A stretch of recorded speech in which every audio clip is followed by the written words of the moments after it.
Welcome to Beyond Time Signatures. Today with us we have Mike Malyan. Mike, welcome to the podcast. How are you doing today? Thanks so much. I'm really good, thanks. It's a pleasure to be here. Hope you're doing well too.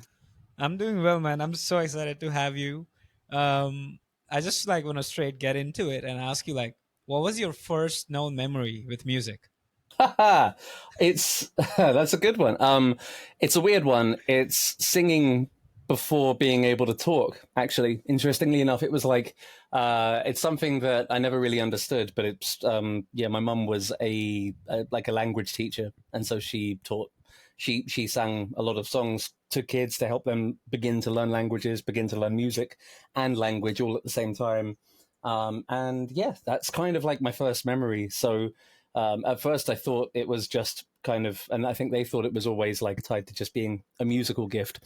Turns out, I probably wouldn't have spoken for a long time had I not had that. So it's because Damn. there's some really interesting stuff I'm learning about neurodiversity that I've had, recent ADHD diagnosis, and auditory processing disorders that I've always had and worked around. And there's elements of it that I'll never really know, but it's interesting that what can be seen as a blessing can also be seen as a curse, and it's just so interesting how sometimes one is hiding one is three kids in a trench coat posing as the other. Yeah. I get you, man. I get you. So that was probably the first thing. And what do you recollect as your first memory with any of the musical instruments? Because I think you started off with the piano, didn't you? Correct. Yeah, yeah. So I've got a lot of memories at the piano. My parents actually helped me start to get a teacher when I was 6 years old. So for the first couple of years, that was very joyful, very enjoyable. But I think there was a little bit of family pressure to kind of um, help me be a kind of. I think they were seeing me as kind of like. It's something I've struggled with for a long time, but they saw me as quite like a prodigy of a player because I picked things up so quickly. And so I found myself in getting things like scholarships to schools to work on music, but then there was pressure to be excellent. So there was a lot of competitive stuff. And very quickly, by the age of 8, I was doing 3 hours piano practice a day at home very Damn. strictly.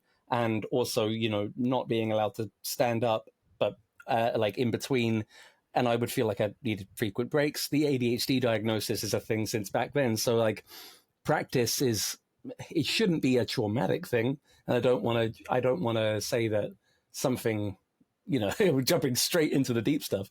Something like practice can even be called traumatic in the same way that something like drumming is very difficult to call self-harm. Yet I'm a player who self-harmed with drumming, in ways as well. I hear you. Yeah. I've had the surgeries, I've got the scars to prove it and stuff.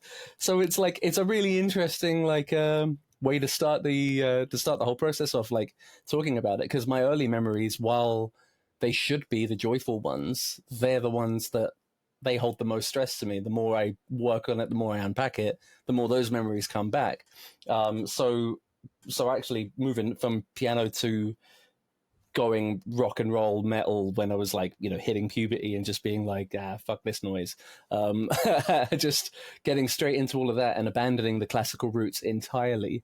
Um, Despite having hit a high grade on piano and being an oboist and stuff, I was just like, screw it, drums, bass guitar, don't tell me what to do, yada yada. And then over a long period of time, I've kind of felt like I can merge the benefits of both, or kind of like, more on my terms. And that's what being a progressive metal drummer means to me, having the study of classical, but on my terms with heavy emotions and dealing with them and like, you know, kind of my own kind of way. Yeah, because I think um, with prog music, one thing that is that a lot of things that are normalized in the genre. So, like, for example, playing really technical stuff is normal here. So, you wouldn't get weird eyes, or you wouldn't be you're appreciated for the weirdness that you bring in the genre. Mm. That's one thing that's comforting and freeing, liberating in a way, which I've personally found. Because like when I listen to a lot of Monuments Riff, and when I was trying to learn how to program drums, I would be like, dude, these songs are so easy to just program on the accents, and they would sound really tight and punchy. But when I look at your drumming, it like there's always a groove. Yeah, there's always something there, like that's a little bit more primal than just what the accents are. So there's like that mix of the primal and then the technical, and I love that mixture. There's so many cultures in the world where that primal groove comes before anything. I mean, communities in Africa, South America, historically, they dancing and drumming and is like a daily activity. In fact, some throughout the day, some only in the evenings. But for every culture historically, drums and music and groove is the backbone of like the beginnings of like a vague kind of hypnosis, a delta wave force of nodding your head. And it can be four to the floor bass lines in a club, or it can be something a little bit more polymetric. But the interesting thing is, I kind of want to unpack a bit of what you said of the, progs may be one of the only genres where people are celebrated for how technical it is.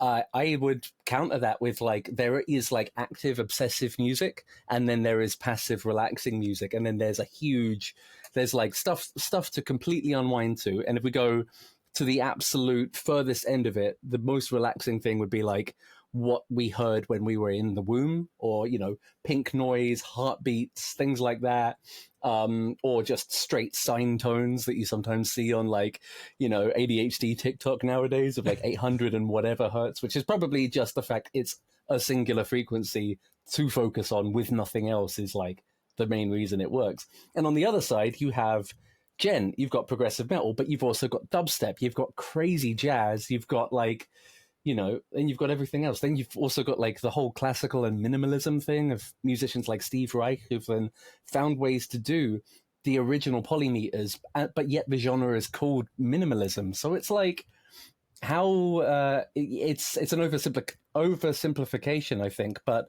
I think we're all complex beings, and we all have needs sometimes for something passive to get into just a hypnotic state while we think about other things, or while we work, lo-fi, elevator music, hold music, this kind of stuff. But then there's the other stuff that brings about that state and means something, and it's got the active ingredients for us to focus on, for us to pull out and analyze and develop and learn from.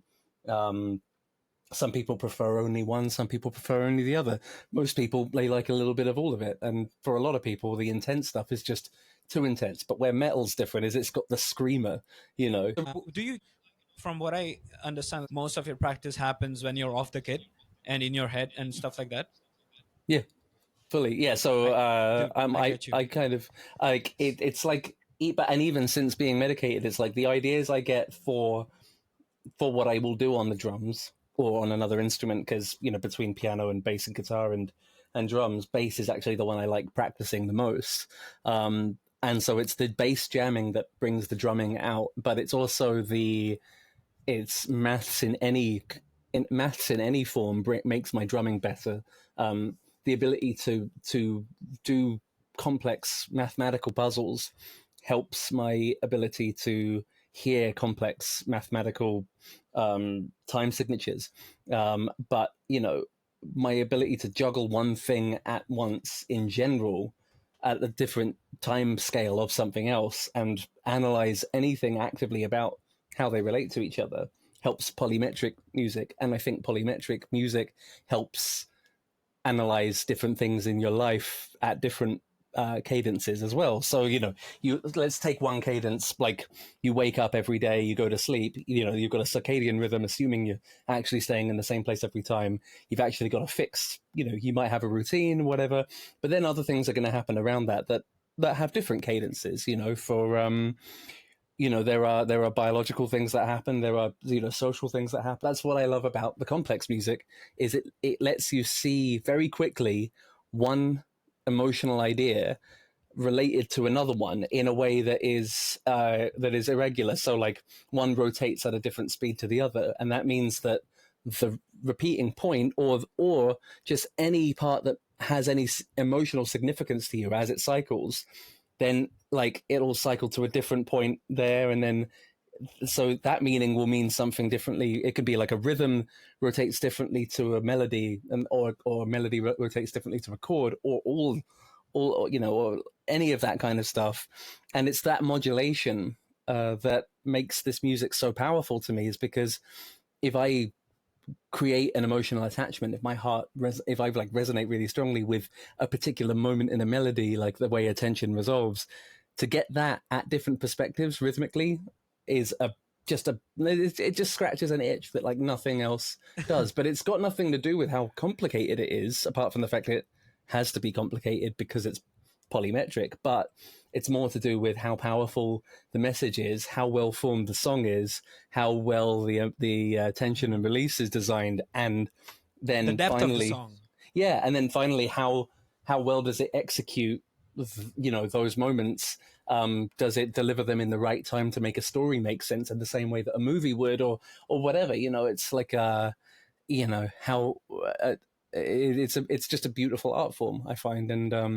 And I've actually studied a bit of southern and a little bit of northern Indian classical music in when I went to the Brit School. We had ethnomusicology, like world music, and getting to learn like tala, Konako? conical, getting to learn tala, we spent more time learning the rhythmic than the melodic side, because our teacher played tabla, so he talked a lot about, like, I think something like the 64 characters in the alphabet, and conical being every strike and every combination of strikes and context has a name to it. And Yeah. then Takita yeah, takadumi yeah. So takadumi. he Yeah, had, all that yeah, stuff. he taught us his things, and like clapping and waving in the different times, how they moved around, and it was the most exciting concept to me. And what was crazy is that that's classical music in India, is to me what progressive music is here. So there's this. You might know of the band called Pineapple Express from India, right? Yeah, yeah, I Um, know well. yeah, Yogi, Subhash, like they're good friends. Like I Yeah, think yeah. this when you. Well, So I Subhash took Monuments out, I think each time, and my first gig back was at what was the name of the venue? antisocial in Mumbai. Antisocial in Mumbai, with that awesome coffee roastery, and like yeah, that was that first show back was with Subhash. But then also my final show in the band was also with Subhash, and it was at I think it was Weekender. yeah, the Weekender, yeah, yeah. Yeah. That headline show was kind of like, I knew that was the last time I was playing. This is the end. But no one else knew that. But I was there, kind of, behind the scenes. Yeah. Those decisions had been made. So it's meaningful to me that you know Indian classical music, particularly Southern Indian, it resonates with my musical soul more than anything else, because of this polymetric and rotational element.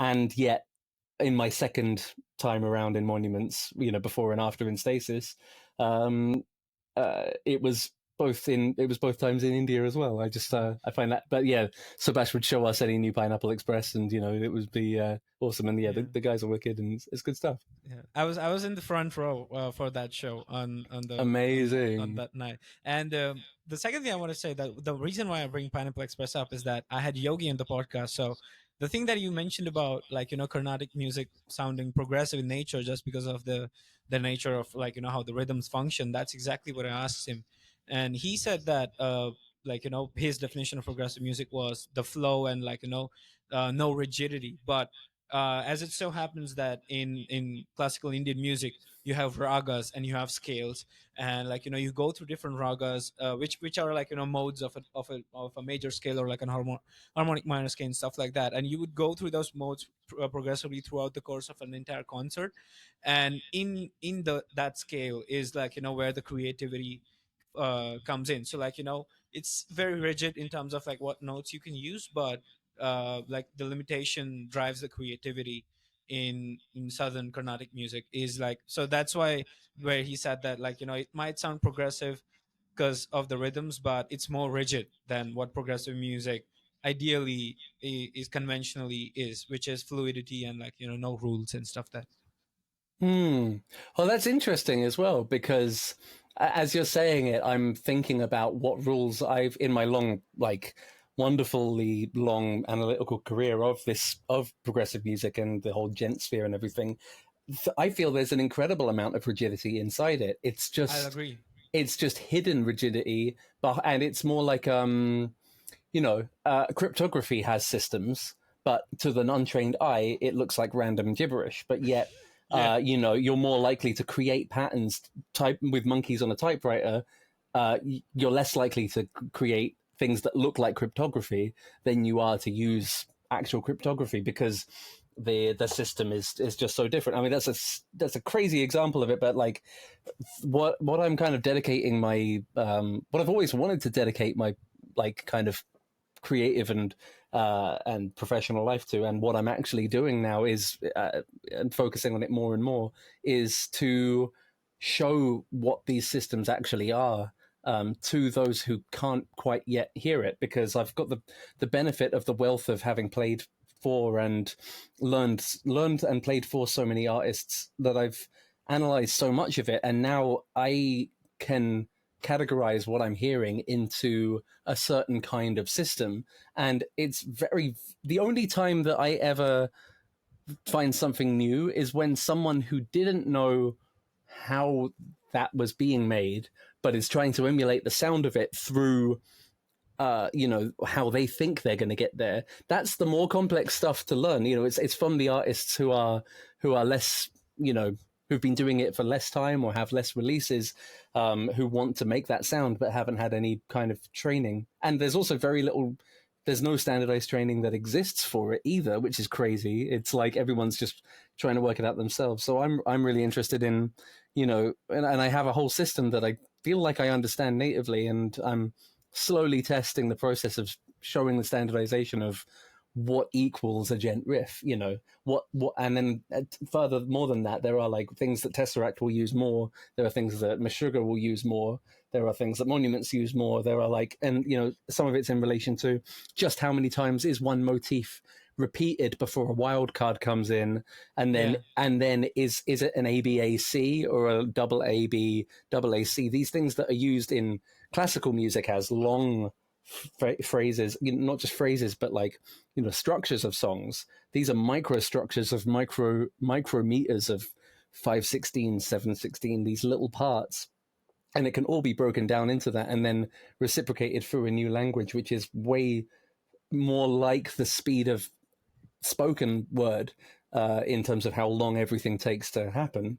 And one of the weirdest things is I've understood this most from some of the stuff I've done purely for just stupid fun. Like I've made these silly meme videos that I don't know if you know about. Like there's one called Metal Bruce Almighty. There's a bunch of like, I think I basically remember watching that. I've taken like cartoons and films and stuff and like rhythmically transcribed the talking, but I haven't just taken the rhythm of what the person's saying. I've like tried to imagine a tempo to it, and then I've like snapped their talking onto the grid, and then I've made drums to that, and then we've put guitars to it. Anyway, within all of this, that's been some of the stuff I've made the biggest leaps and bounds in actually understanding the micrometers, because it's analyzing such fast talking and then finding the rhythms in that is that shows more. There's so much art to that rhythmically that like is kind of that's the closest to like what a Tesseract song is doing or what a dubstep tune is doing. You know what I mean? I see. I want to ask you, like, how far, like, in a song, like, when you hear a song, like, can you sense an implied metric modulation that's about to come? Because I think for me, like, at least for the prog music that I've listened to in the last, I would say, couple of six or so years or something like that, there have been like a while after which I could sense if an implied metric modulation is gonna come, like, where the symbols are gonna shift from, like, the riff's Mm-hmm. gonna repeat the same way, but the symbols are gonna shift. And earlier it would be like, damn dog, that's so cool. But after a while you're like, oh, I can sense it coming now. So Yeah. Well, the question like is, can you hear the opportunity in doing that? And because you've heard it so many times, or is the artist actually dropping hints to bring you along on that journey? Similarly to how TV and film drop, they use visual storytelling to suggest that something's going to happen. So in Monuments, a lot of that is planned. Once I've worked out that I do like the idea of doing that, I'm then going to take elements of the metric modulation and interweave them silently and psychoacoustically, or subconsciously into some of my decisions so that it feels more familiar when you get there.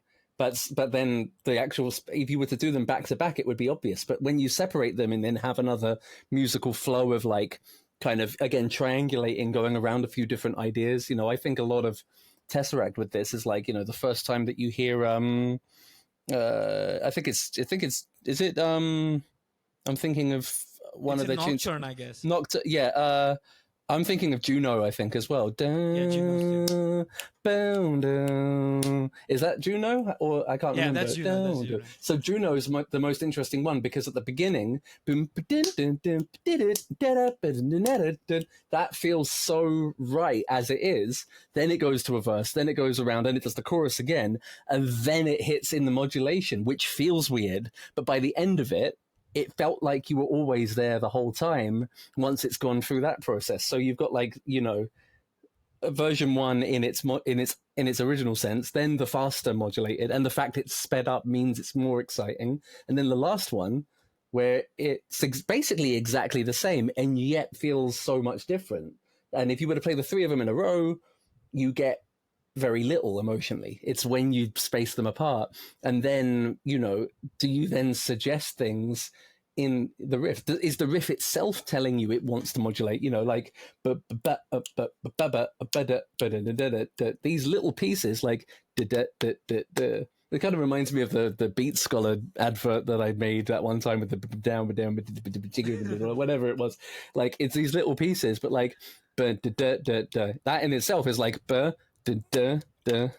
like that's more threes, 1 2 3 1. That's 3, and then 2s, and then but it's the fact that there are so many uses of these micrometers, these 3/16 bits. They tell you that they want it to go into 3 or 12 or something divisible by 3, in the same way that something that uses 5s and 7s might make sense to then become larger 5s and 7s and 11s. I just got really tied up on the concept of like what a soloist should be. What is a musician in this world that we're in? Because if it's like instrumental music, then is it like Pliny and Jacob? Does the writer have to be the soloist?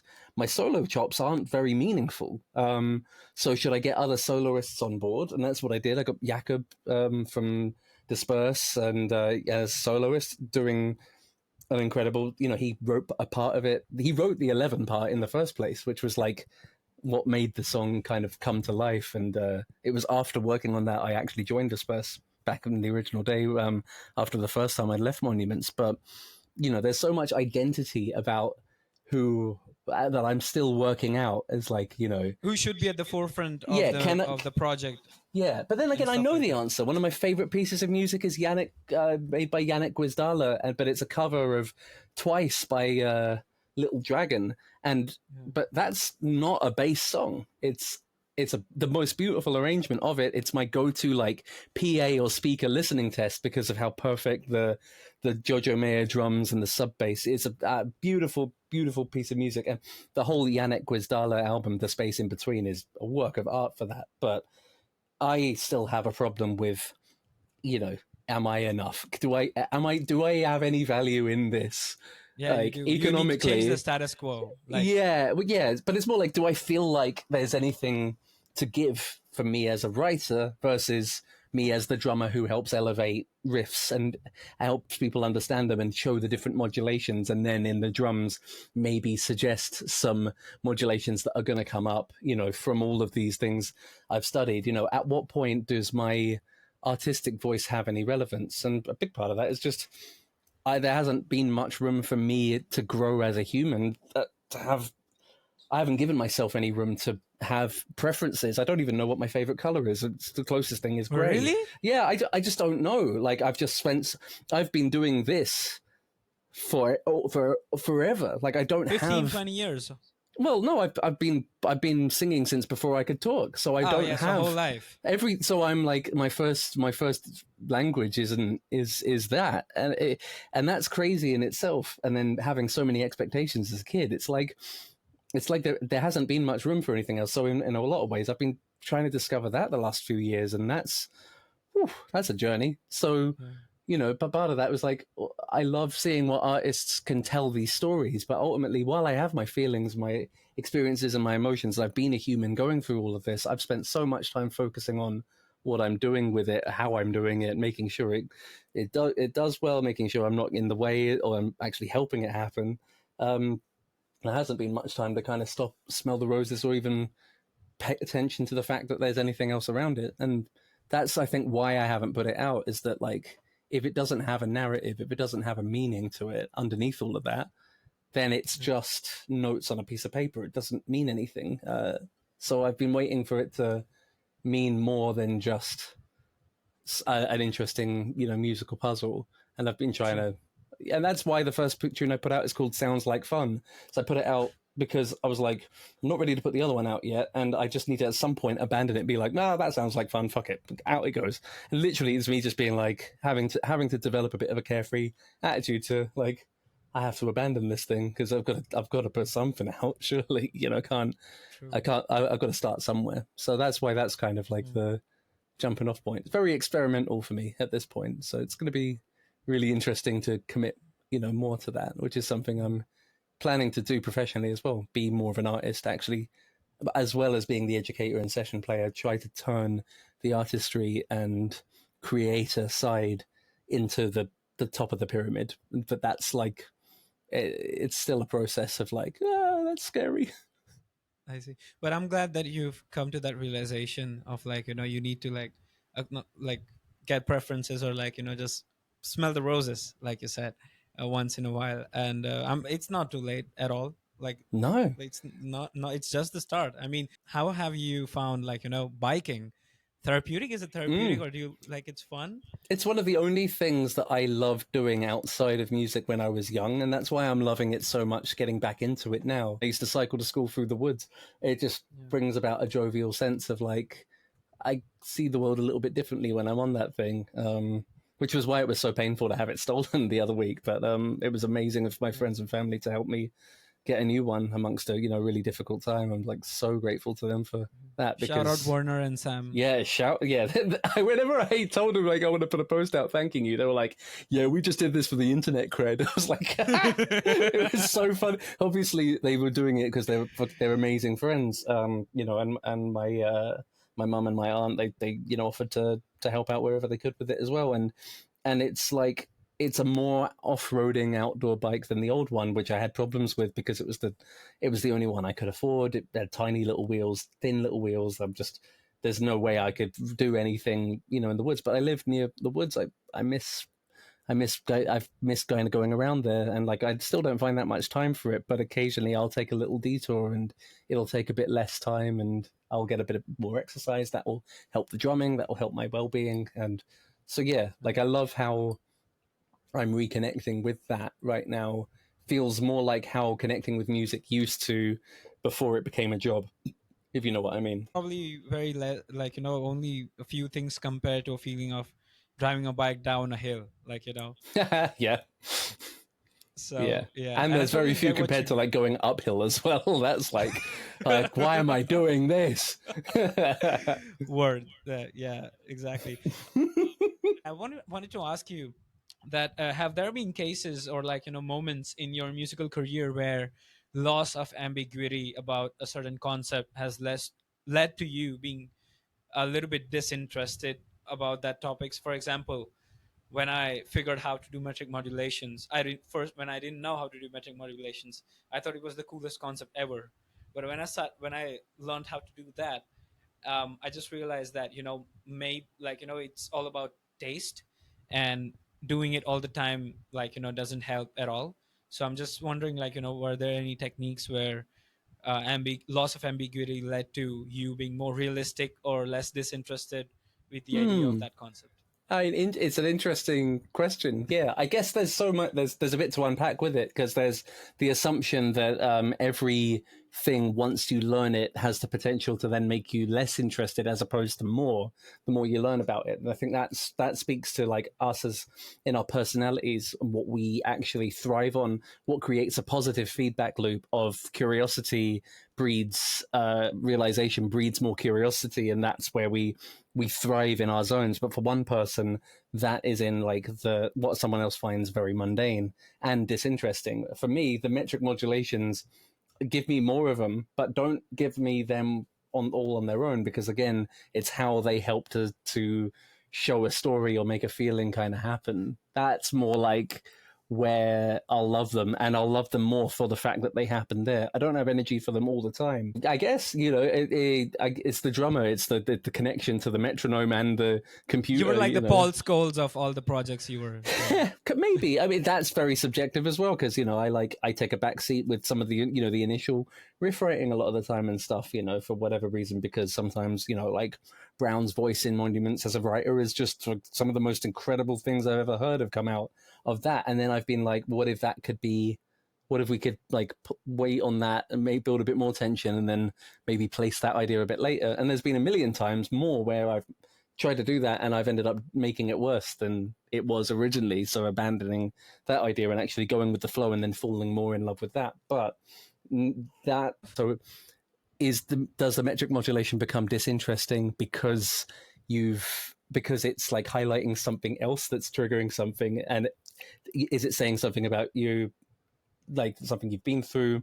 You know, because for me, studying music, I had traumatic memories of needing to get up and change my focus every 10-15 minutes, and at some point literally like not being physically hit if I got up, but essentially being told, you know, this will not end until you stop standing up. You know, there at some point we are just assuming you are lazy and you do not want to do this, so we're going to teach you that the right way to do this is to just stay put and keep doing it. And as a result, I can't remember a single piece of music that I played in that entire era. There's not one, it's all, and no amount of therapy, no amount of anything is bringing it back, which is why I refer to it as like, kind of like as a mental trauma, because it's like, it was torturous to me. It was like, and I do remember the feeling of it. So I do get really into the things, but then sometimes something will happen, maybe my link with adrenaline, some pathway that I need to, you know, that I then work on not connecting so much to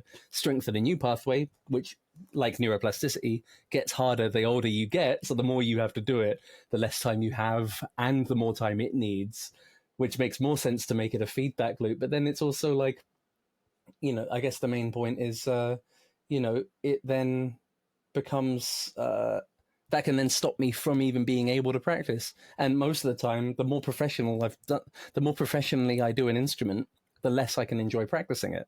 Because not because I've just had enough of it, but because it started to resemble something that was painful to me, and that I will be a lifelong process of trying to remain, you know, falling in love with it. And this is a really interesting thing that happened as a result of my YouTube video I put out recently, like, you know, like how practicing music can be so hard, or like getting to fall back in love with your instrument as a concept. There's been so many people have talked to me about like that it really resonates with them, that like they loved to do it once, whatever it is, then they became known for doing it, now they're expected to do it, and now they can't do it, and something going wrong in that process.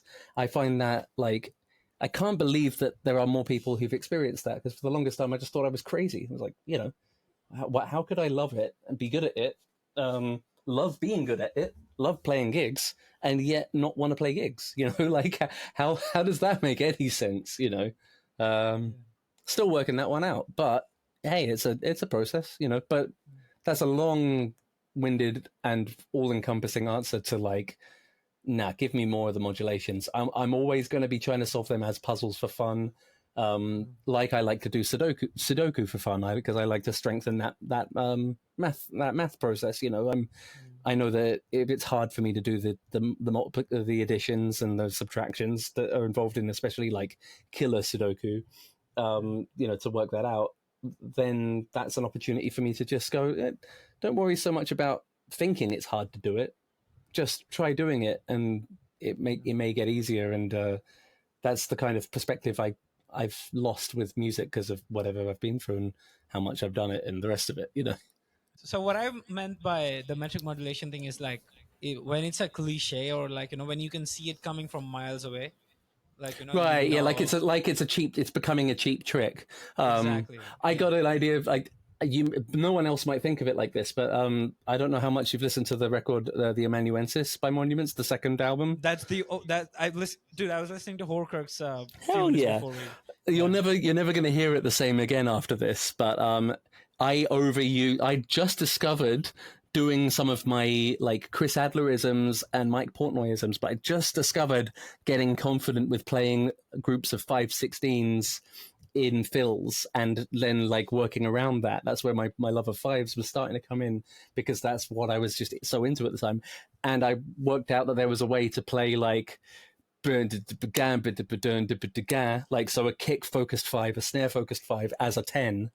And then but sometimes like you get a snare and a snare and a kick and a kick and a snare, like you'll get some kind of a being between those two. Most of the time that decision will be ABAB or BABA, counted backwards from the release point of the next section. So the fill will be it'll be like, here's the new bit, counting backwards from there in fives, which then if it's going to be how much room do we have in the rest of it. If it's five, if it's an odd number, then we have to start on a snare so that we go snare kick, snare kick, snare kick, so we land on the kick, you kick know, for the like accent. Yeah, so that we land on the correct part of that cycle, you know, which is very similar to like what we do with kick on one, snare on two, or you know why we have kick snare relation in the first place. But you'll hear so many times that there's a and it's actually stupid how one of the times I jammed it in is in the song Jin. yeah. There's one in there, and it just doesn't even suit the song. It's like it's right before that section, and if you hear it, you'll be like, "Wow, he really just jammed that one in there." Like it doesn't suit, but it was my go-to. It was my fuck. I don't know what to do, so I'm gonna do that. Because you do need to have those moments in your vocabulary. But it was on after I recorded that. It was Ollie Steele. He said, like, you really fucking love that fill, don't you? And I hadn't even realized how much I'd overused it. And now I feel like every time I hear it, I'm like, oh, there's so much more that could have been done there. And as a result, I then started working on different things to do with fives or sixes or sevens or others, Yeah. and other, you know, it's kind of made me want to like diversify that more, so that I never feel that any of those start becoming like cheap tricks, because they only become like that if you over rely on them and you don't let True. if you don't let music and emotion lead the way. All you have is the method. And so, you know, that explains why in, you know, if I were to compare like Western classical to Southern classical, just because I've got more experience with the former, that's why I've heard so much music that follows the structure, follows the form, and then it tries to make a melody that makes sense around it, and it doesn't do anything for me emotionally whatsoever.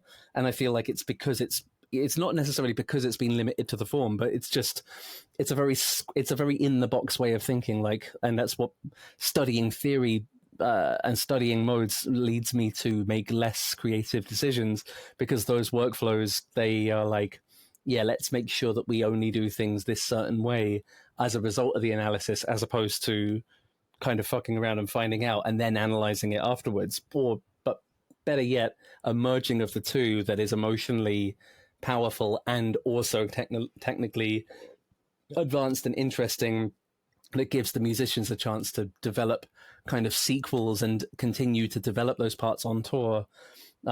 Which is one of the things that I loved so much about doing Portals for Tesseract. I mean, first thing I would have loved is for Jay to have been able to be on Portals. That would have been the absolute dream. That Blu-ray should have been him. And I felt really strongly about, if this is going to be a culmination and your first proper, like your first Blu-ray of a performance of everything, I really feel like this should be who you are now, not who you were. The problem with that was I had my own relationship with a lot of their material of like, if I were to just immediately start playing it, it'd be like, how do I hear my response to the drum programming of Ackle. Like, that's what Monument sounds like. It's my response to Brown's drum programming. Like, Brown is the drummer in the band, and I'm the one who turns it into the drums so that he can have drums to play to while he plays guitar, and it can become a multi-person thing. You know, it's adding value to the original, not just guitar ideas, but the drum ideas that the guitarist has come up with, because these programming drummers are the best drummers we have, but they don't have to play it mechanically, so it doesn't matter.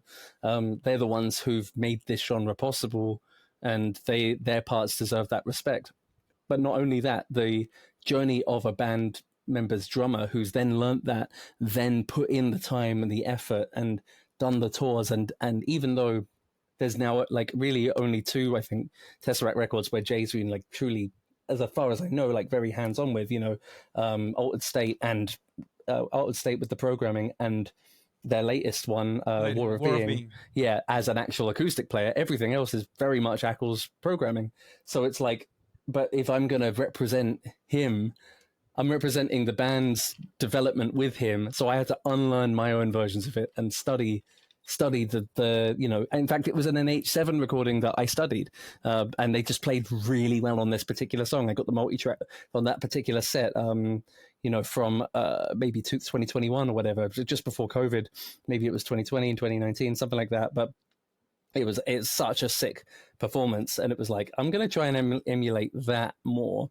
Now, I had a point before I moved on to Portals that I wanted to relate this to, and now I've forgotten what the heck it was. Do you remember what I was saying about before I started talking about Portals? Rigidity.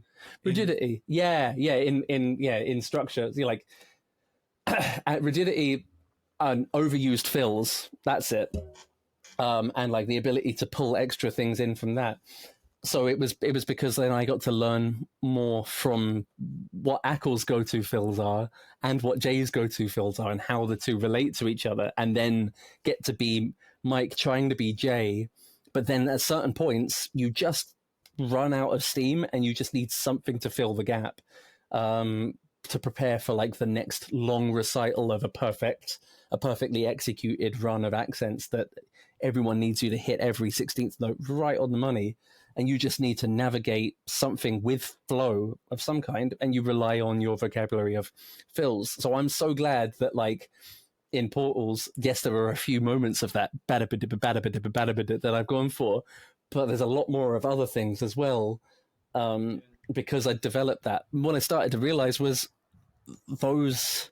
What's beautiful is that about it all is like by realizing I'd overused that, it led me to make other ones, and then I started to see similarities between the pulse points, the accents of the riffs, and the start points of fills. So like bam bam bam bam bam bam bam bam could be like flabba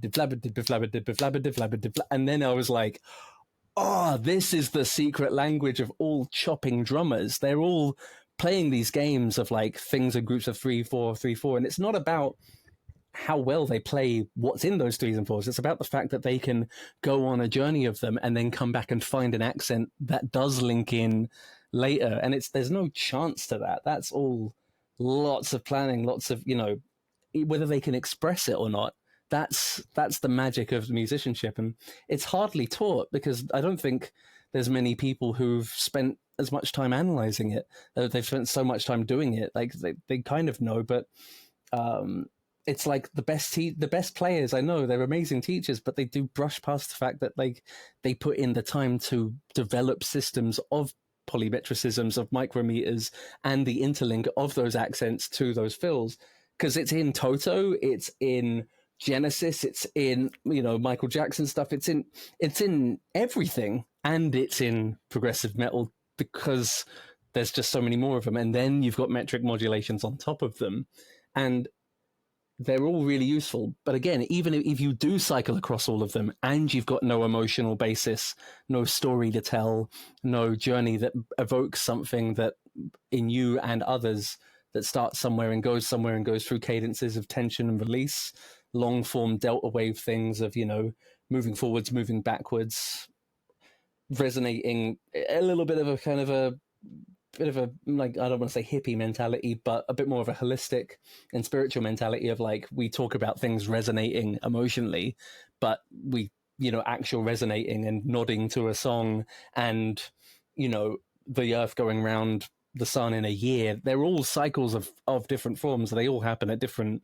integers, and even how molecules are bound together is entirely related to resonance and mass and everything. So ultimately, I feel like you know, it's the meaning that's in there. The techniques can then be used to bring that out.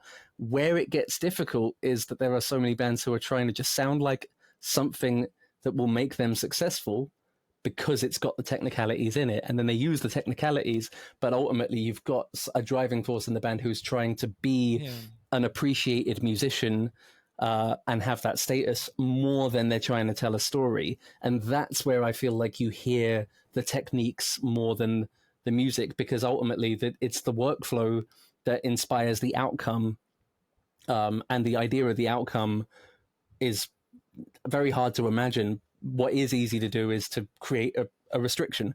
You know, if I make this, then I have to follow these rules, and then what comes out is a reflection of those rules, like South Indian, you know, Carnatic music, or, you know, Western classical music, or this kind of progressive thing. Which is why I said I think it is extremely rigid. It just sounds very free because the rigidity is in the form. Is cryptified. Well, it's in multiple form factors of both song structure and inside riff structure, but then there's so much freedom. But because it happens so much faster, you get so many more opportunities to add more into them within a 3-4 minute song than you would right now. Bands have this process with their own stuff. They go like, our later stuff didn't do so well, maybe we need to go back to that era, and then they do try and emulate themselves. And the question is, does that make it better? Does it make it worse? If Architects, for example, went through a process of their sound changing, and then at some point they released that tune that was super heavy out of nowhere, and then it was like, and it even has in the breakdown, "Are you happy now?" That hit different as a musician who had been through it and gone, you know, maybe I should, maybe I shouldn't, maybe I'm looking at too many of the comments, maybe I'm listening to too much of what the fans want. You know, then again, if you do that in the entire time, you're just going to end up going to Brazil the whole time, because somehow that is just. It turns out it's not just a farmed comment. It's Brazil's proving that there are that many fucking awesome musicians there, like there is in India as well. It blew me away to even experience that. But my point being that now all I can think about is awesome, you know, shows in that regard. But like, like trying to sound like somebody else. And I'm gonna drop a hard pill to swallow as well, and I'm not gonna do it with any hate, because there's all love with this, but there's an interesting market reason why, like, I don't want to like blow the lid off this thing or whatever, but it's like, the amount I kind of can tell what a person's into immediately on Instagram based on what are they wearing a guitar, and if so, does it have a headstock? If it doesn't, I immediately know that not only they have a band, it has metric modulation, and they've got a song coming out, and it's possible that the first message I got, which made me see the profile, was, "Can you listen to my tune?" Now, that even became a stereotype is incredible in the first place, because you know, that it's amazing that I would even have access to people wanting to show me their art as a result of things I've done. But you know, it says a lot about, like, a lot of people would get the tech, they would get the instrument, they would buy a certain thing so that they could be in that realm, and then that as part of the economy that props up the real side of the music industry. You know, tools like Odin by Solemn Tones, you know, the reason why music marketers and music influencers kind of, there is like a marketplace and an economy of, I love that instrument. By talking about that instrument, I'm helping to, you know, that helps their sales, that helps me. Therefore, you know, then signature instruments and the rest of it. It creates this really interesting, like, socioeconomic thing of, you know, people who might feel like they have to write something in a micrometer just to get to have the opportunity to have a conversation or feel a feeling similarly to how they felt when they heard that song or whatever. And it's not saying that it's not valid, it's or meaningful. It's just you know, I think it's just incredible that it even happens. True. In the first place. I don't think people realize just how much purchasing signature instruments and signature packs like my Groove Pack, how much that actually supports us so much more than buying our records. I've personally, I like the GGD Groove Pack alone has I would say it's, in the hundreds, if not, definitely hundreds of times more valuable to me economically, and kept me going financially than the entire culmination of my entire music catalog. And I'm not just going to say that's because of streaming, because I also wouldn't have fans in places like India and Brazil and whatever if the music wasn't available to be heard over the internet. And that's why streaming exists, because it's an access to a larger amount of people. You can't scale the same per song fiscal thing to them. But this relates me back to something that I wanted to say for quite a while, and it relates to, I don't have the cap here, the whole thing of Djent is not a genre, or is Djent a genre. I think it's a social movement. I think it's To sell bare knuckle pickups. It's the internet. Actually, I feel like it's the internet, file sharing, forums, the access to technology. Yeah, 7string.org, community, but also access to technology, interfaces becoming available at a time when you could then also, all you needed was the physical device that you could afford. And this was the first time, before that you had and some of the OGs were using Sound Blaster Pros and some crazy stuff with old, Pentium processors, and but the software wasn't available. It wasn't a consumer product. It was you couldn't make it unless you were a working pro, and if you were a working pro, you had to do what was popular to make the money, which is why when the internet came about, all this new music started to happen, because suddenly you could make music in your bedroom, and if you couldn't afford the software, you could pirate it, and if you could pirate it, you could sound the same. You could get these very few tools that everyone had. And I'm not saying piracy is a good thing at all, but I don't think that everyone would have been making it if they hadn't have had access to it, and I don't think they would have had access to it and just because they could afford it. I mean, because, and that's why I go on about socioeconomics so much, is that school I went to, the Brit school. Adele is such a well-known singer all around the world. Now, she's from the Brit school. I don't know her status. I'd never perceived to, make assumptions about anyone, but I get this feeling based on her character. She reminds me so much of so many people I know from Croydon, that I wonder if amazing musicians would have gotten a chance to go to music school at all if they hadn't had a school like the Brit School have a charity that takes care of the funding side to make it a free state school that actually also has amazing performing arts capabilities without you having to pay to go to a school like that.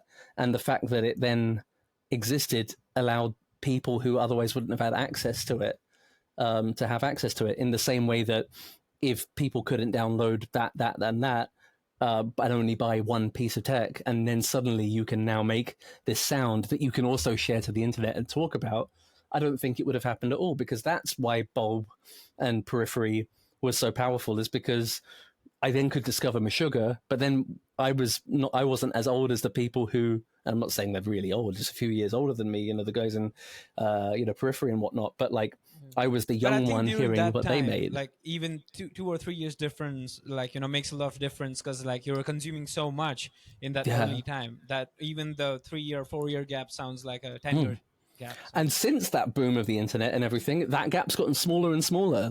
We get new generations of memes and waves of entertainment every couple of months now, in ways that this whole thing with Djent and dubstep, that's why I like to reference it too, because it's the growth of dubstep was very much like an online thing as well, because the people in these more niche musical interests could start to connect together regardless of location.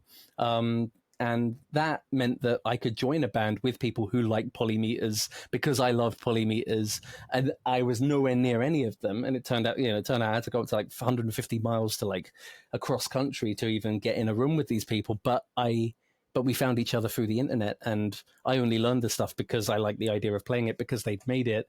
And I was obsessed with Periphery when I first heard it. I still am. I don't think I ever won't be. And I love listening to that stuff. I love then trying to work out how the heck did that hit so hard. But if you just take the skills and the techniques, you don't get the same feeling. Part of that is you can't recreate a feeling you had when you were younger. and you chase a feeling that you once had, which is why you have your favorite album, and then you say that bands have changed in their direction, and then maybe they should go back to what they were, and then they do, and then it feels, and then they maybe make a point of it, like Architects did. But it's like everyone chases that feeling of when it happened. You only get that one beautiful moment, and if you spend forever trying to get back to that, you're almost like not smelling the roses as well. You're almost not living in the moment, and that's why entirely having everything adjusted to make everything as comfortable as possible for you doesn't mean that everyone wants to live in comfort, but more likely it's that, like, oh crap, it turns out everyone's suffering, and True. how these things actually give us ways to express that, and that's what makes it so beautiful.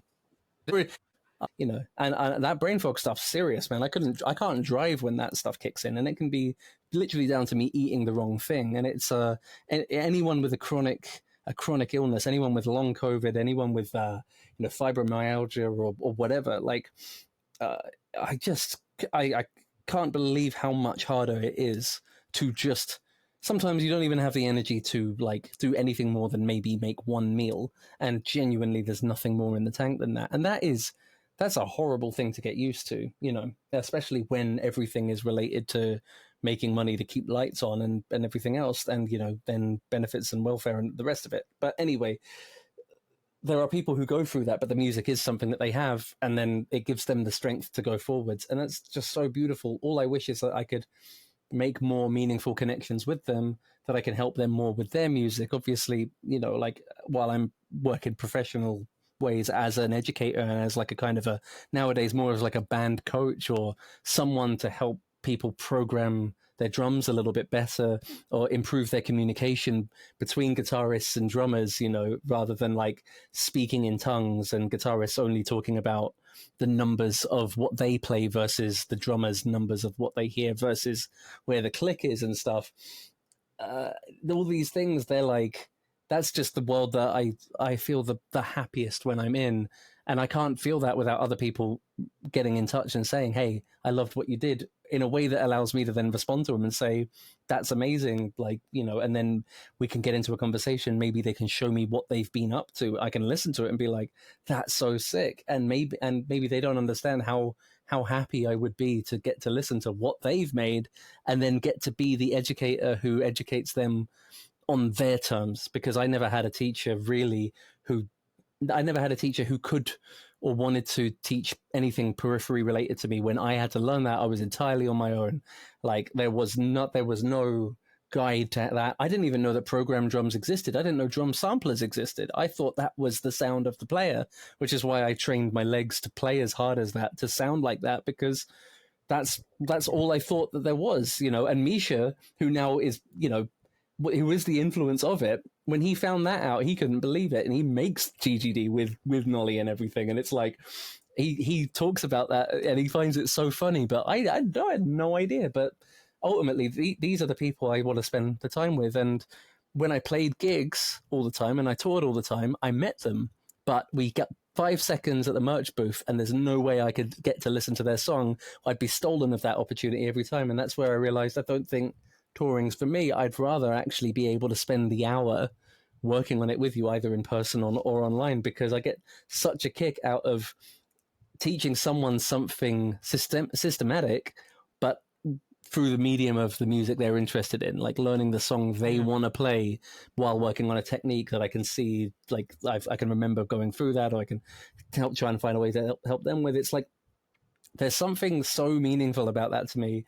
There's so much more meaningful that I feel like the whole playing of the music and getting to becoming in a band and touring, I think ultimately my whole goal was to meet people and to discuss it. If there was a university I could like do a thing at, be like in residence there, working on experiments with students and getting to just have these discussions on a daily basis, that might be like the best life for me. Like that would be like that. And so that's why I love the opportunity to talk to other scholars. I mean, you were telling me just before we started this call that you just recently graduated and you've worked in, was it AI technology and like and data science, data stuff, which I find fascinating. I haven't had a chance to be a scholar of that kind ever, but I feel like the most affinity that I have is with people who've who obsess over things they're passionate about in a way that you tend to be able to do at universities. And I find it so funny that I got to experience this long, having never gone to one.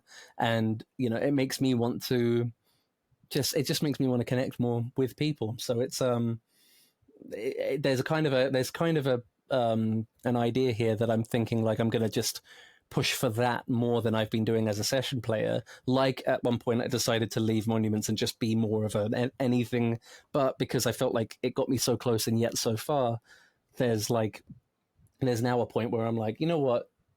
To do that more, I'm going to have to advertise myself more. I'm going to have to put myself out there more. That's scary.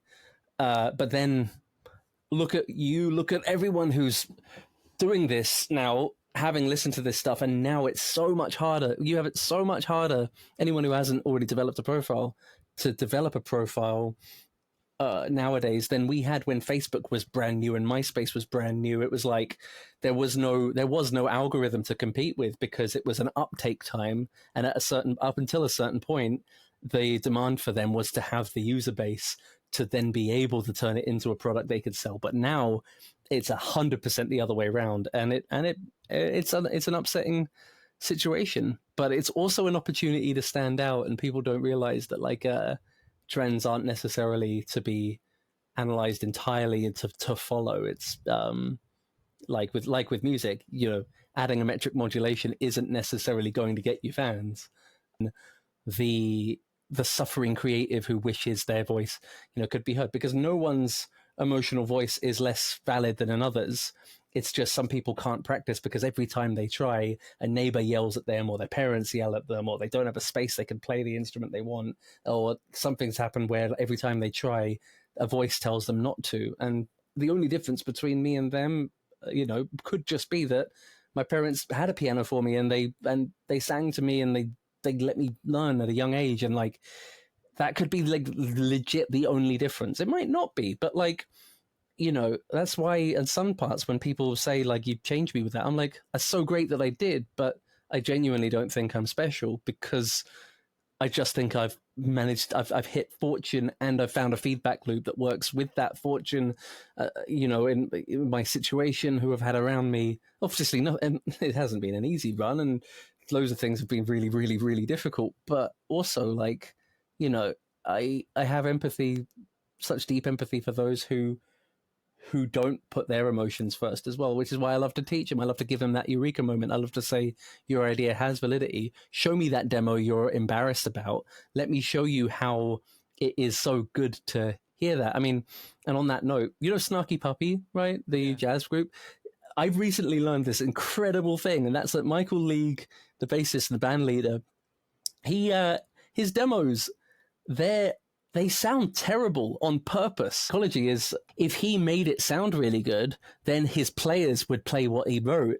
But if he leaves room for them to imagine it getting better, they'll fill the gap with their musicality, and then you'll get a group of people being musical together. And that's why, like, I haven't done it yet, but one of my biggest dreams is to do things like Snarky Puppy or like the Zildjian Live, or things like what Robert Sputz Seawright has been doing, things like Jules Holland has been doing, you know, these shows where people actually play together, where you get, but like there's something missing from it, which is that we're all learning the final piece, so there's no jamming happening, and there's so much more like jazziness that can happen when, instead of learning the riffs for exactly how they are, you more work out what the average of the pulse points are, and or you change something about that, rearrange it a bit, and then you play that version. And maybe you just make that so special that it only happens once and it might never happen again.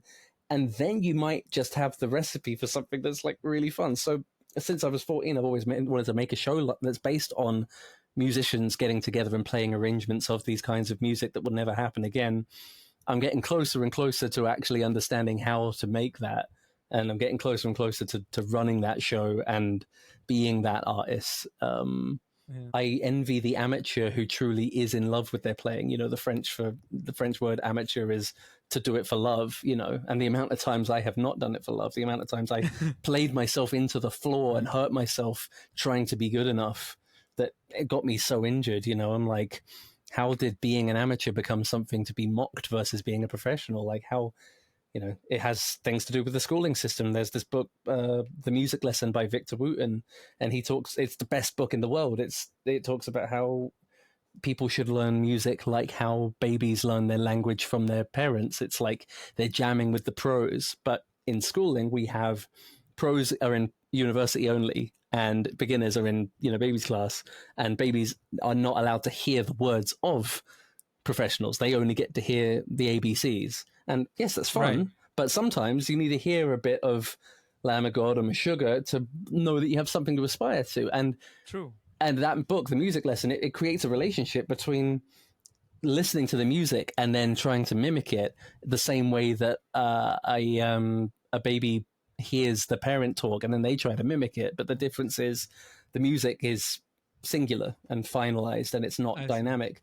Sometimes for them to then listen to the fans being like, I wish you would make more stuff like that, because for the artist it actually can like represent like that was me at my most broken, like so like the shows I played when I was in the most amount of pain, if someone were to say, I wish you'd do it more like that again, in my mind I was like, I've got to make sure I hit as hard as that, because otherwise they'll see me as the weak hitter, and then I've assigned some kind of self-value to that. But I know of some artists who've like gone through some really big personal health issues, dealt with addiction, dealt with other issues, and then the music they've made then has been their coping mechanism for it silently.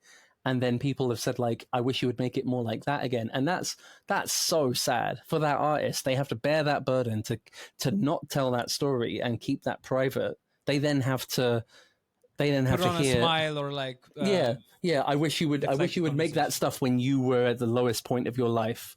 Why can't you be like that again? Like, imagine if that's what you heard. I'm so grateful that what I hear is not like that. Thankfully, people have resonated more with the positive side of it. But again, like I could have kept feeding the negative side and kept Yeah. living in that world, and I'd then still be myself. I'd still be a drug addict that wouldn't be in a healthy place in life, and that would have been super easy to have gotten to, and maybe circumstance and support network and the rest of it is something down to it. I know everyone has like affects their own lives in this way, and like people might argue that only certain people will do that for themselves, but I also think certain people just with certain difficulties and lack of support around them will never, there's just no point for them to try. Good teacher makes all the difference, because and even in the space of an online space where you could learn from literally everyone, having just one person makes all the difference, because you get the personalization, you get to like absorb a person's personality and not just the YouTube video, because I don't know, man. I think the teachers that like you probably got some of the personalities from them, because with guitar, like one of my mentors, he's a very good friend of mine first, but a mentor is Sean Ash. You probably don't know about him, No, I but know, he's I like know of him. Yeah, I you don't know think Sean. well, one of those things where I've had amazing times meeting a lot of people. I know I may have spent some time with him, but I definitely know of him in my mind more than I know him. Yeah, I know he's an amazing musician, and I love everything that he puts out. So like, I already, by you saying you'd be mentored by him, I'm like, I already know that that's like on a level. yeah, so just having that connection and just having someone to like just nudge me, and not like not saying you have to do this, or like just trying to pick out the best of me. Like I didn't have that like for the first 6 7 years of me doing music, but now I have that, and I have so much appreciation for that.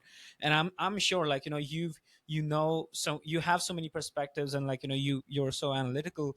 All the students that you have and you will have in the future are like hands down gonna get so much like quality out of you, because you're not just providing them to become better drummers, but better musicians, and the psyche of like why this works and why this doesn't work.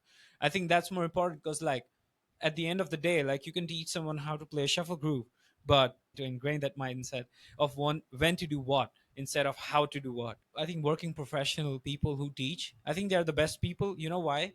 Because like those people try to aim for bandwidth, and that's what I'm trying to learn, and I'll always try to put first, is that when like even in music there are certain people who've gotten famous through certain stuff, and that becomes their identity. And it's hard for them to like even break that mold, because that one thing has led for them to become so big that no matter how hard they try, like, or they fall into the wrap of like, if I try something else, people will not like it, and then maybe, like, they'll appreciate me less, I'll fail, I'll the embarrassment and the shame that comes with. But with trying to aim for the bandwidth and trying to aim for the thing that I can do this, but I can also do this, and if I know how to do this, let me try and find 10 different ways to do this, so that I'm not just relying on that one fill. Like you said with the drum fill, like you found a way to do same fill but different ways in fives. Oh, Like that's that's what you mean by bandwidth. Okay, yeah,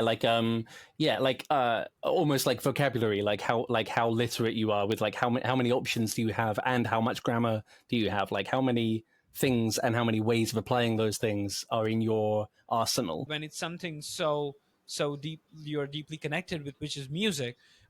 You cannot have that one size fit for all situation, because it's never going to be this. No two records are going to sound the same, no two songs are going to sound the same. Like, Oh, even the mindset you had on a record will change just because you made a record.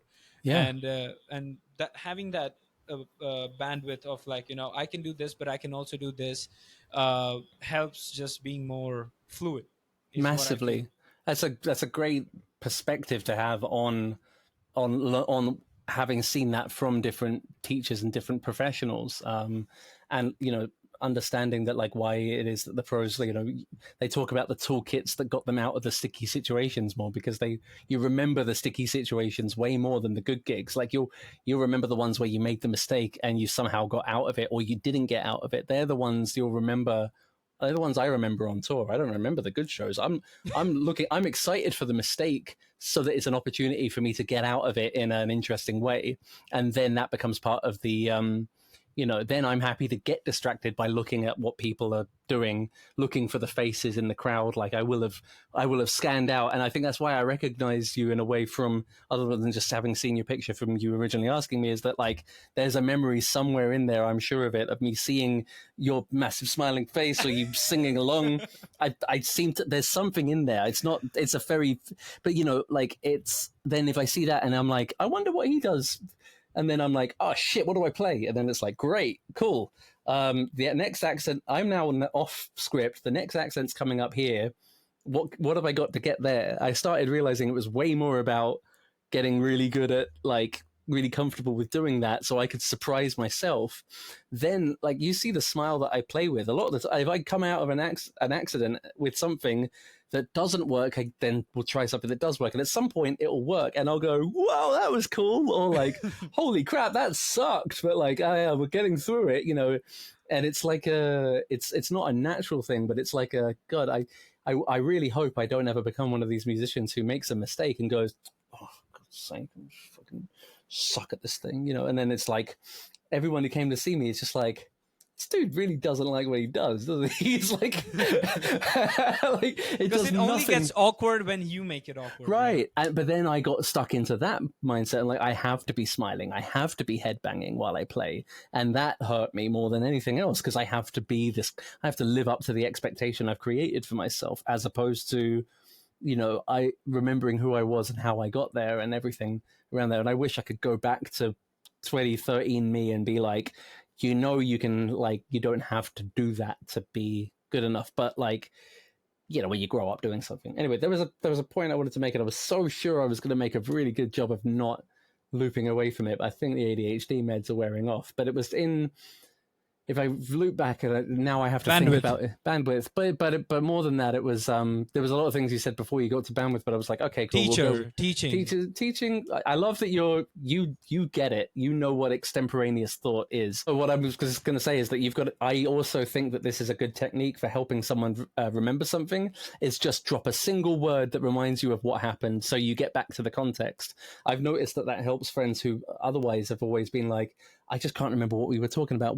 And then it's, if I tell them, well, you were drinking that coffee while you were thinking about, and the verbose answer, as opposed to you just saying bandwidth, teaching, that's as useful a technique as knowing what a polymeter is or whatever in music. It's an interpersonally, communicating skill. But I think ultimately it was, there was something mainly just related to like, the willingness to make mistakes, the willingness to be bad, the willingness to actually remove judgment, self-judgment from what you're doing at all. There's another book I like to quote that made a massive difference to me called The Inner Game of Tennis. There's a sister book called The Inner Game of Music, which I haven't read, and I haven't even finished The Inner Game of Tennis, but I got far enough into it where I got something really meaningful out of it, which was that, like, if you strike a ball badly, then your, like, next one's got to be better, and if you strike it well, even giving it positive, you're then like, well, the next one better be as good, as opposed to seeing things with any objectivity. But it's a struggle because we're emotional beings. So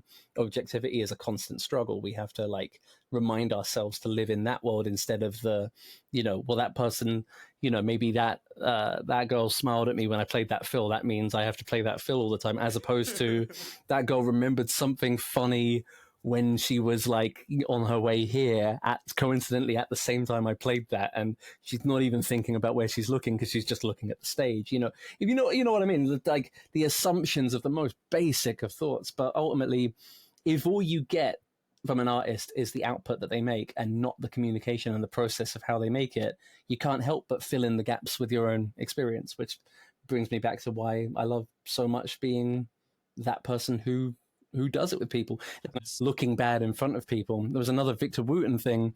He said, and it wasn't in this book, but I went and saw him talk at NAMM 2019, I think it was. It's the only time I went to NAMM.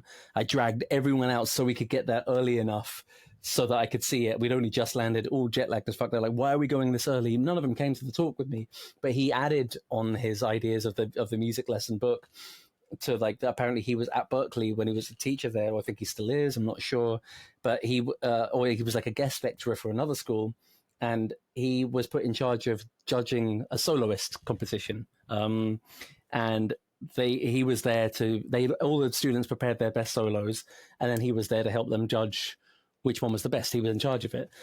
He ran it differently. He let them play through it all, and then he said, okay, now we're going to take a break, and then you're going to come up and play the worst solo you can, like over the same material or whatever, like, and you're just going to try and play it badly. And in that, the humor that happened, the fun of it was so high. Everyone was laughing at what they were trying to do, which was so stupid. But there were moments of, like, such genuine musicianship in it that everyone had such a great time. And at the end of it, the only thing he said was like, and now the judge of this is actually the audience. I just want you to tell me, based on all of the performers tonight, did you have more fun during the one they tried to play well or the one they tried to play badly? And unanimously, everyone said the bad one. And then everyone was a winner on the one that wasn't the one that they practiced. And all it did was prove that it was so much more fun to drop all of that and be in the moment than it was to present this perfect thing. So, when that guest solo goes wrong, when that moment when you're performing happens, when as you said, that confidence of privacy, if you don't take the chance of it, you'll never experience it. But just, you have to also work to get your comfort zone up to the point of the imagination you're feeling. So, like, like Brown he's got such imposter syndrome, and he's not private about it. He said it in interviews, which is why I'm okay to say it out loud, is that, like, he says, he's just mimicking James Hetfield as a guitarist, he's just mimicking Meshuggah, he's ultimately, there's a massive imposter syndrome in there, but he's acting on something that's not that. He is thinking it, and the obsessive thought is in there, and obsessive thought might or might not attribute to quality. But I thought that for a while, and then I met Chris Turner, the drummer. Ocean. Yeah, I got to sit down with him after, at the London, the UK drum show. I got to sit with him at a hotel for a little while and talk about it.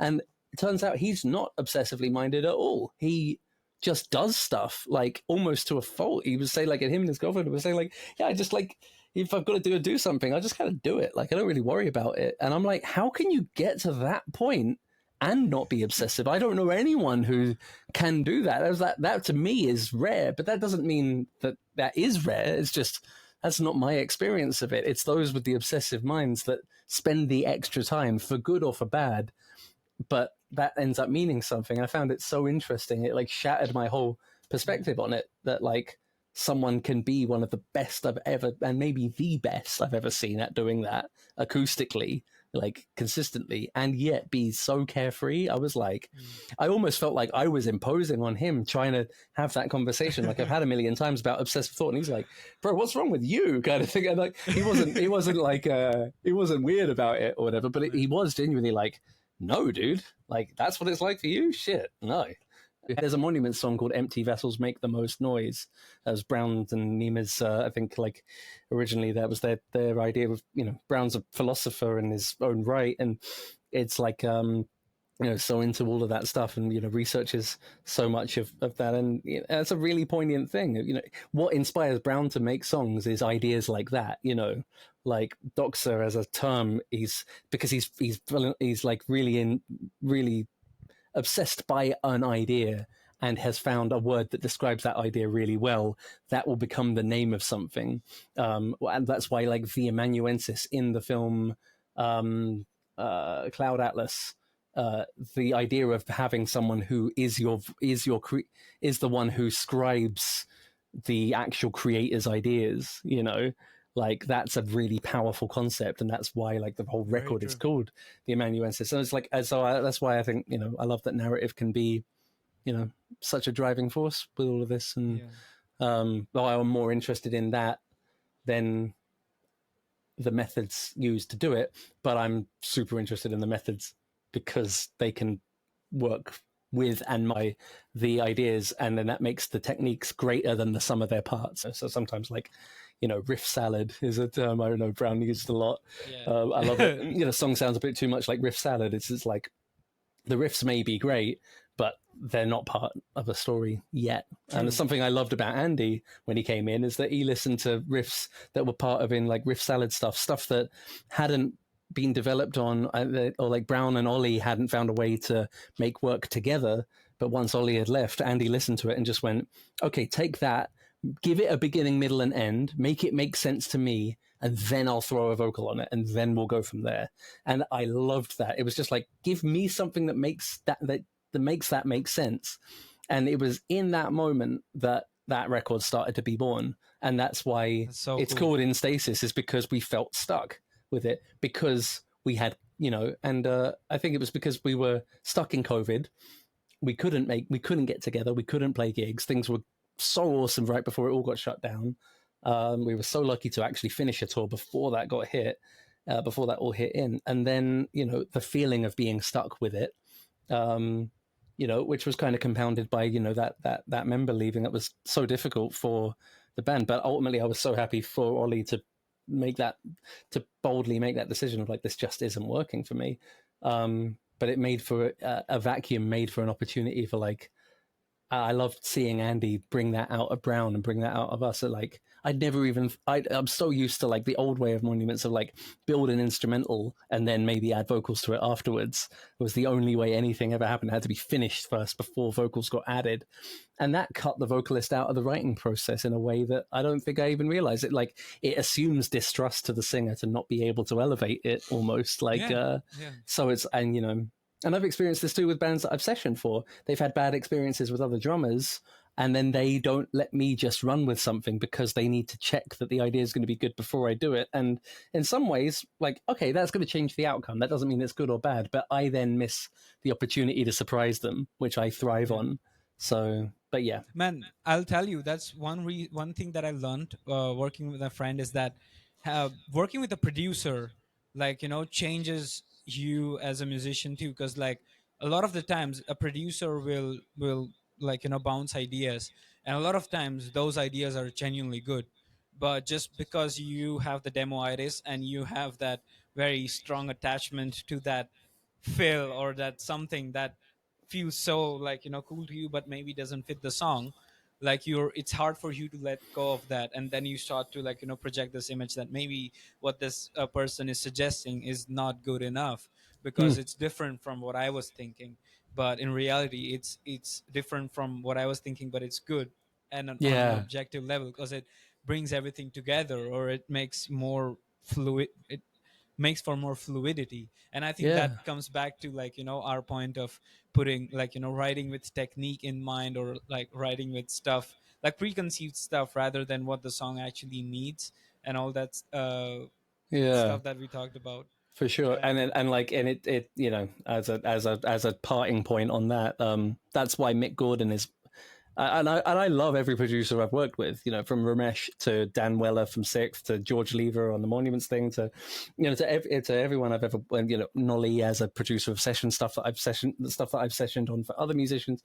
But Mick Gordon gave my song life in a way that I will never be able to thank him enough for, because he told me that the song got boring in the midsection, in a section where I felt like I was having to make a statement. He just told me, like, he just showed a different idea of like doing the ending riff there as a breakdown and then going from there. And I just blew my mind. And like, I ended up rewriting the guitars because I was recording the drums for it then and there, and I ended up doing the outro in the middle, and then I wrote a new ending that developed on it, and that made sense. But it was just, he said it in a way that didn't make me feel bad about it at all. And there are ways that there were a million more ways that me in that moment could have been told by one of my heroes, that sucks. I don't think that's good. But he did it, and he didn't say it in a way that was like, you've done bad. It was in a way of like, it lost energy. And I was like, oh, yeah, of course it did. I knew that. I didn't know why I wasn't happy with it. I didn't know my way out of it. But I knew it was losing energy. Otherwise, I would have presented it as a finished song. I wouldn't have said, like, hey, can you help me with this? You know, or what do you think, you know, was how I put it out there? You know, so even by just doing that, I was saying, I need help. I don't know what to do with this. I'm too close to it. Please help. So yeah, producers, tutors, mentors, educators, like, I'm all about seeing that world develop more, which is why I love how many more writers camps are happening. It's why I want to do so many more things. My dream would be to have a thing where we get like you and your, like, you and your co-writer, like, or duo pairs or trio pairs, and a bunch of them in one room, and you all could learn from each other at how we talk to each other, and we all like show, like, have like, I once thought of calling it like a bring your guitarist to work day, as a piss take of like, really, I think I'm gonna do it. I've been talking about it for long enough, but I haven't been I love that. I publicizing it. love that. Yeah, so I'm gonna do it because, and I'm committing to it now. I'm manifesting, because it's like, Let's go. it takes the piss because it says so much in such a small amount of time. Like, a guitarist is the kid to the drummer and shit like that. But Yes. but it also, like, and it's also, it's untrue in that, like, the guitarist makes the drum parts that inspire the drummer in the first place, and like the guitarist writing the drum part is as important to the riff and their inspiration of it as anything. They're as much of a drummer in it, even though they won't actually have to play it. But the drummer ends up looking at the guitarist as lesser because they don't have to actually fucking execute it versus the click, you know. So there's a level of funny resentment that happens there that I feel like that kind of, to me, encapsulates why you would laugh when you'd hear that as well. I don't know if tracks or not, but like, how cool would that be to like actually do that together? Thank you so much for having the conversation, and like, I'm so glad we were finally able to do this. It Yeah, was me too, so man. lovely to talk to you, and like, yeah, it was. We had a great conversation. I love the fact that you're passionate about teaching. I love the fact that you strive for more deeper stuff, more things that, like, hit here rather than hit something that hits here when it comes to songwriting, Mm. because like going beyond time signatures is what the vibe is, and that's what we're all about. Thank you for sharing your experiences, and as a parting thing, what do you look forward to in the coming months, and what are the things that you plan on, like, any optimistic things that you're excited to get yourself into? And if there's, like, if anyone watching this wants to help you out, or like, wants to like, get involved with you, like, how can they help you and all that stuff? Thank you so much for offering me the opportunity to pass that on as well. And again, it's really a pleasure getting to finally do this with you. I love your output. I love your whole outlook is the word I was looking for. Yeah, I'm all for it. The things I'm stoked for at the moment, honestly, I just want to schedule a call and talk about maybe creating bring your guitarist to work day in, maybe even in India. Like, there might be no better place than to do that. You know, I've spent enough time developing like, I know what the lesson plan is. I know there is no curriculum because, and that reminds me of something about curriculums. And I try to actually keep this in wrapping up mode, but you talked about people, teaching a drummer to play a shuffle beat, like ages Yeah, ago. yeah. Did the drummer even want to learn shuffle? Was my immediate thought.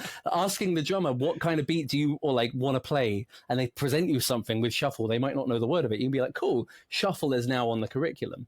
But what is consistent is the methods in which we go about nurturing each other's creativity, communicating it, staying honest about what our personal desires are as we make music together, especially if we then turn it into a career, making sure that we're keeping our egos in check, that we're being honest about what we want. So that's what I'm the most excited about doing. Right now, I am now launching many more lessons, many more one-on-one opportunities, but also very soon I'm going to be launching either a Patreon or a similar group thing of weekly check-ins, weekly online live sessions of bringing your riffs in, and we all sit and look at it together in a reasonable amount of time. Maybe if there's too many, it's a bit of a random choice thing. We'll listen to it, I'll analyze, you'll learn from each other's stuff, but you'll also make friends. You'll get to know other people, just like you were talking about. I've been planning to do this for long enough, and it's, I'm just about at the point where I've got the time to work on it, and it's going to be my main focus for a while. There's going to be elements of like learning a kind of the interesting skill of that month is going to be its own kind of theme. There will be an opportunity to like write music as part of that as well, if you don't already have a band, and there'll be encouragements to then find other members to then write with. The beautiful thing is you don't actually have to mechanically be a drummer. In fact, I prefer teaching guitarists how to program drums because you can get straight to the good stuff without having to learn how to hit the thing. So that's my other main passion, is teaching drum programming.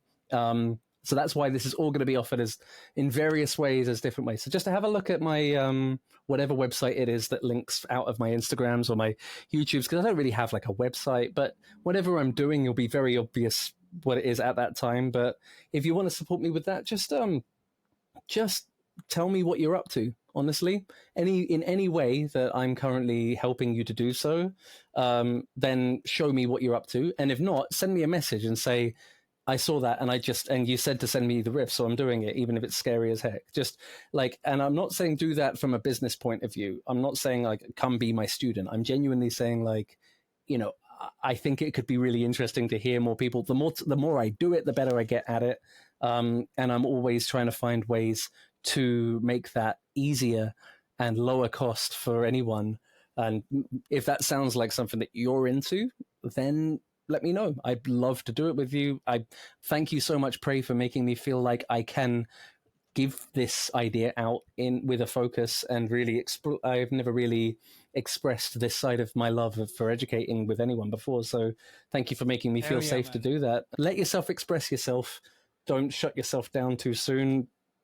I know how hard it is. You might not believe that this has been that hard for me, and that like I'm so early on in that journey, despite my career and the bands I've been in and whatever. But hell, just goes to show you never know like what someone else is going through unless they tell you. And so you gotta take a chance at showing someone. Otherwise, you're robbing them of the opportunity to even know.